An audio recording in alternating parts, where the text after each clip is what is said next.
Hello, lovelies.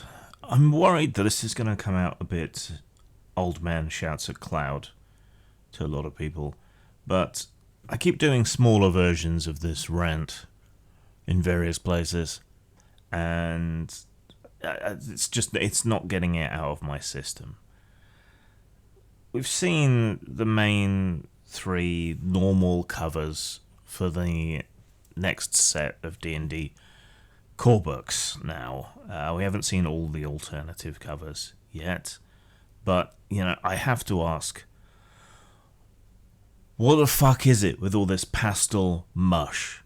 Why is so much of the D&D cover and interior art, at least since 5e launched, so terrible? I mean, it's competently executed, sure, but it's just so bland. It's not striking. It doesn't leap out at you off the shelf and say, play me. It's not inspiring in any way. It's like you've got your eyes half closed. You're squinting and everything goes slightly fuzzy when you do that, right? So why is this the case in a medium and a company, certainly, that used to sort of lead the visual medium in fantasy in a lot of ways? That was always known for its art, in which art was always incredibly important. It is the reason that Wizards are still flirting with AI, because AI can actually do a better job than whoever it is they're employing at the moment? Or is it because it's work intensive for them to crush the spirits of the artists they do hire until they start churning out the right mechanically recovered art that they're after? But everything seems to be in this pastel mush, or if not pastel, a sort of brown mush. Even the alternative covers that we've seen thus far, and I probably should have waited until the Monster Manual alternate was out, they're more graphically accomplished and arresting and interesting, particularly the one with what appears to be Lolth on the front, but they're still desaturated to the point where they lose the bold and striking graphical appeal that they could have, that they maybe should have. Say what you like about the new deck of many things and the various fiascos around it, but the artwork is at least graphically striking, and I would have hoped that that would have been an indicator of the direction in which they were moving, but it doesn't appear to be the case. And it's not just Dungeons and Dragons, right? This is a plague across the industry. There are exceptions, I'm not going to pretend that there aren't, but everyone seems so terrified of graphical design, of strong line work, of bold colours, of vibrance, of saturation, of contrast. I reviewed the new Heavy Gear recently, and Udon no longer work on Heavy Gear, and it shows. A lot of the artwork inside was reused pieces, and at least the pieces that were good were reused pieces. The rest looked like some hobbyists' anime-derived nonsense for the most part, or when the company gets someone's cousin to do the website, right? It was a shame.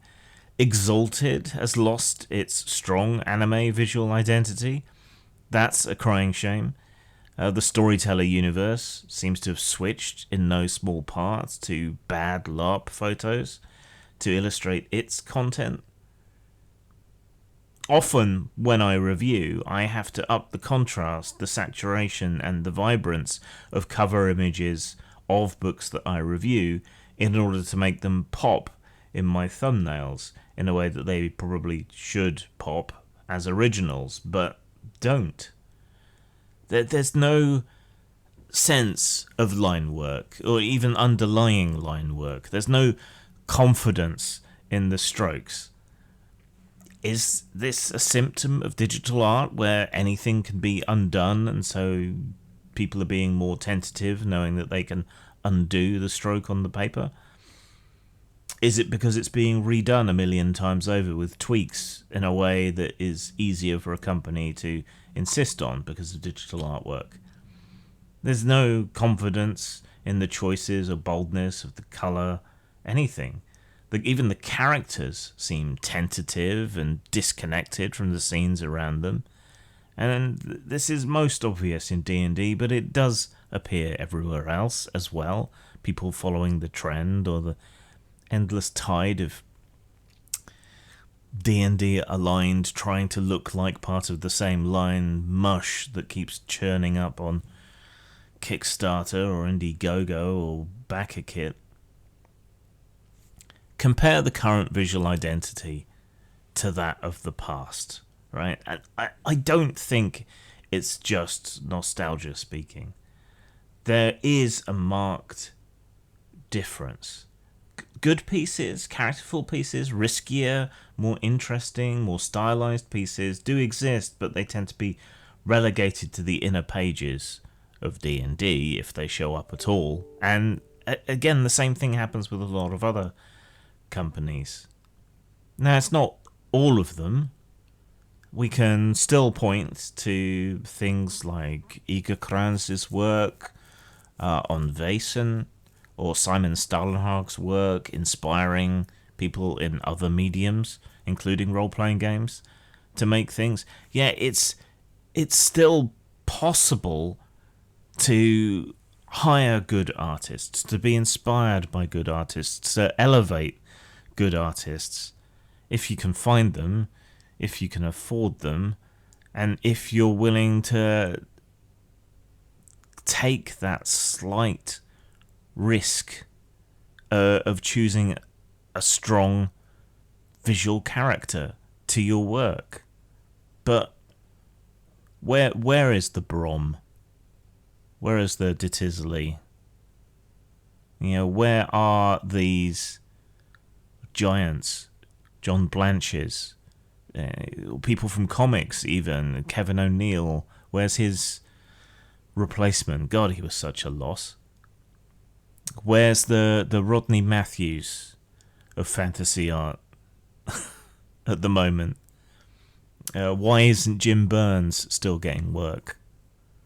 It's disappointing. It's saddening. And as an art school dropout with a strong sense of visual style and quality, why can't I find anything that inspires or even interests me? It's a sad state of affairs, and it makes me kind of angry. Zang. Machinations of the Space Princess is an old-school RPG with a sci-fi setting. The rules are familiar and at once innovative. Opened up so you can play literally any alien species you can envision. Purchase it at RPG Now or Lulu.com.